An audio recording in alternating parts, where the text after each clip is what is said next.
पवार शिरसट जोरात क्लॅप होत्या जोरात.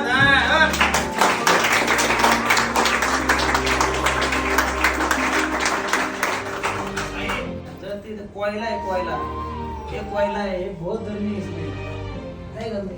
जर ती आग आहे आग भट्टी जळणारी भट्टी परिस्थितीने भाजलेला पर्याय. कशाने? परिस्थितीने भाजलेला पर्याय. संध्याकाळी 4 ते रात्री 1 वाजेपर्यंत काम करतो. 1 वाजेपर्यंत काम करतो. 1 वाजता खाल्ला तर खाल्लं, नाही तर नाही खाल्लं. सकाळी ग्राउंड येतो. रोज दर एक दिवस असा नाही त्याचा की तो असं पडत नाही. कुणालाच माहिती आहे तो काय, कुणालाच माहिती. भयानक दिवस बघतोय भयानक. आणि आग आहे आग, एक कोयला आहे सर. आणि हे कोयला असला भयानक घडणार आहे. त्याच्यातून हिरच बाहेर निघणार ना. ह्या कोळशातून हिरच बाहेर फक्त वेळ लागेल कोळशाला. परिस्थिती साथ देत नाही. पण एक गोष्ट लक्षात ठेवायचं,